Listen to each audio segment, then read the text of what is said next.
Hello YouTube and welcome back to the chess channel for beginners. I've got a sweet opening I'm gonna go over for black. It's called the Dutch defense. So let's take excuse me, the English defense, not the Dutch defense, the English defense. Okay, so the queen, this is a great opening for d4 players. So the queen plays, my opponent plays d4, and then I immediately play the move b6. Now, the reason I played this move is to bait my opponent.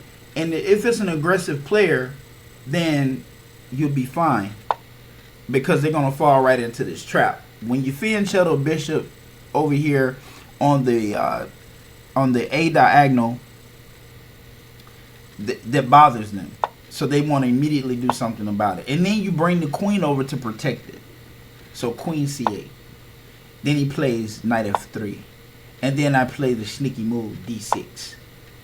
And then he plays bishop to d3. Then I bring out the knight, attacking his knight. He saves his knight and I take his bishop. That's what I was after for. I was looking for the bishop. If you can't remove the light square bishop, you're gonna have a little bit of a problem. So he comes with the queen, bam, check. So now move the king. And he comes with the knight, bam, check. And I take. And he takes back with the pawn. This is what you want. Why do you want this? Because with him taking back with the pawn, he just totally eliminated the diagonal that his queen was controlling. His queen is no longer controlling that diagonal because he can't take his own piece. And then you have a pawn pushed forward. So you couldn't castle your king to get better protection than this. And then I bring out the knight. He pins it. Cool. Now, this is a forking play. Now, what I mean by a forking play is every move from this point forward is forced, to include this move. This is a forced move. He doesn't really want to take this. He does not. No, he doesn't. Kill yourself if you think he does. He does not want to take this knight. Okay? He just wanted to limit my action with the knight. Cool. I don't want my bishop anywhere near that because I need my bishop and I need the rook to this side. This rook over here is keeping that queen at bay, so keep her from coming straight down on this pawn. I'm not moving that rook on the rook that's on A, the A1 rook. I'm not moving the A8 rook. I'm not moving that rook for anything in the world. So I want him to take this knight. Why, John? Why do you want him to take that knight? Because I want to be in check. That's why. But I'm telling him, you either take this knight, or I'm gonna take your bishop, or I'm gonna take the pawn. This is a fork. Okay? Anytime you can take, you place a piece, and that piece can take one or two pieces, then that's a fork. So I'm forking the pawn that's located on G2, and I'm forking the bishop that is located on G5. But I want him to take. Why? He can't castle. That's another thing. He cannot castle. And right now, he's freaked out. He's like, oh my God, I'm about to lose a bishop. I'll just take it. I'll take back. He still can't castle. He wants to castle. Oh, there he goes. He castles, and watch this nice little subtle move. Bam! You are instantly under attack. And look who's out of the game. Your Highness. She's way over here, displaced on A4 with her over-aggressive self.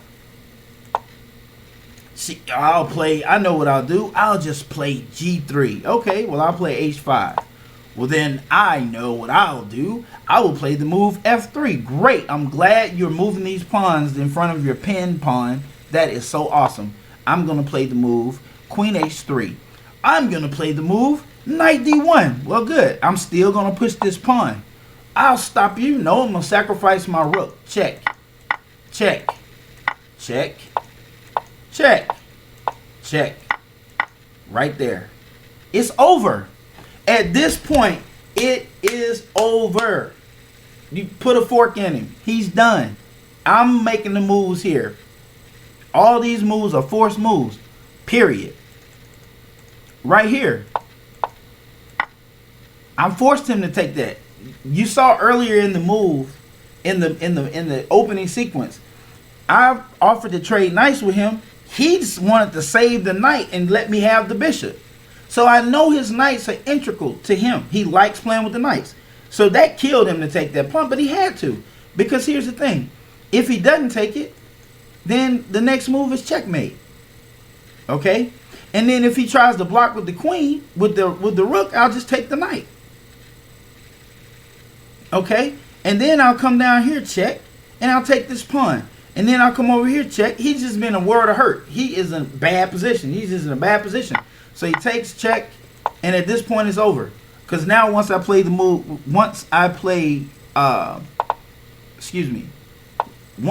this move right here, playing the bishop to h6, it's done. It's a done deal. He can try to run, but he can't hide, because I'm gonna pop him right there with that bishop. He comes back with the queen, bam, check with the bishop. And guess what he has to do? The queen is holding down the H file, so he can't run there to allow himself to put his queen in front. But he's going to get an opportunity to put his queen in front, just not right now. So the only way for him to get out of check is to block with the rook. And he does so. Then I hop the king up one row, king e7. I'll face my queens off. Let's trade queens. Absolutely not. We can trade now. So I moved the rook over to g8 check. And the only way for him to get out of this check is to place his beautiful queen in front of my king, at which time I will take with the queen, bam, and that is mate, because his rook is pinned to his flank by my bishop over here, and there's nothing, absolutely nothing he can do. And look at this beautiful pawn wall. Look at this. Look at this. Would you look at this? Just absolutely gorgeous. All because he had a displaced queen and was overly aggressive. So the study notes from this, if you're a beginner, don't be overly aggressive with your queen. The queen is one of the last pieces when you're developing that should even come out. Bad things happen when your queen comes out too early. And this player here could have easily prevented all of this just by bringing his queen back and say, look, I got problems over here on the king side. I need to come back and defend. Nope. He was so scared that I was going to snatch up a couple of pawns, and I was going to hop my king up there early, hide behind all these pawns, put my bishop on, have my bishop protecting, and I was going to take quite a few of his pawns. But he could have still played a really good game. He could have even checkmated me. But this opening, the English Open, is designed to get this played on this side. If they castle to the king side, they're going to castle right into some trouble.